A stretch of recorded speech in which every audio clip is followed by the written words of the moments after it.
like Warren Buffett's a good example of like someone who's done hundreds of acquisitions over the course of his career, right? And then on the flip side, it's like we all hear about serial entrepreneurs who have had multiple exits, and that's great. Once again, not going to be most of us, right? And I think most of us who are entrepreneurs, who are business owners, we're going to be lucky to sell one and get value from one business. Uh, I would want to do that right. Yeah, I think it's weird because you said you turned 40 here recently, so I'm 40 this year as well. So we've grown up in the same era, and M&A is talked about a lot more now than it was 5 years Right. ago, 10 years ago. So people are more aware of it, but still, what gets the headlines is the big deals, the Warren Buffetts or the Exxon buying this or someone like that, which is more complexity and a lot more going on than what we're dealing with here. But at this level that we work in, there's a lot of complexity, and it's like, okay, hey, if you're going to do it once, to your point, we hear about the serial entrepreneur who 7 exits, 15 exits, 20 exits, or whatever. It's like, okay, that's a freak. We Yeah, both like the Timberwolves. That's that's Kevin really Garnett, great. okay? Yeah, Yeah, we're not Kevin Garnett, okay? yeah, yeah, right. So it's like, okay, yeah, that's great, but most of us aren't. We're not going to be 7 foot tall and can shoot from the outside and drive to the basket. That's not us. And so I think we kind of have missed that on this, and so it feels like when these conversations happen, it's almost like a scare tactic for owners. It's not really a scare tactic. It's a realization like, okay, hey, this is actually how most things work. The headlines that you see are great for those people, but the headlines you don't see are the people who tried to sell and couldn't sell because they weren't set up right, or the person who didn't have their retirement set up right and worked a good business, owned it for a long time, but they got to the end and they didn't have enough money to make it to the very end upon their death, or they died a little bit younger and the cash was tied up in the wrong spot. It took too long to exit and the wife struggled. And those are the stories that don't get told very often. And Right. it's like, okay, it's not a scare tactic. It's just, it can happen. And so you can mitigate that risk pretty substantially if you're just do I say a few things, a handful of things the right way.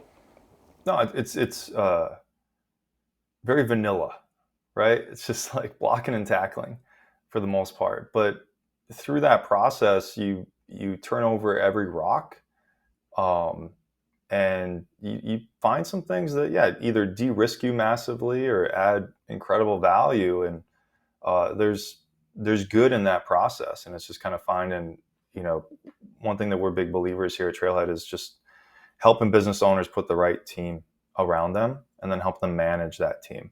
Because once again, everybody's kind of looking at it from different perspectives, and you want support uh, putting that into a cohesive plan, right? That is actually helpful to you. Um, so it's making sure that you evolve. A lot of us, like, you start out with one tax person early when you start the business, and your business grows and your tax needs grow, and the original person can't keep up with that. But they're friends, right? You see them at the country club or whatnot, or at the gym, you golf with them or whatever. It's like, but great, you're not getting great advice, right? And you might be missing something. So is that the right person for that seat?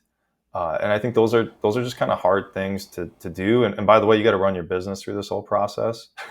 So it's like this is another, like, uh, time resources scarce, but you kind of got to do this work of making sure that you're getting the right legal support, the right tax support, the right retirement planning support, the right exit planning support, all this stuff.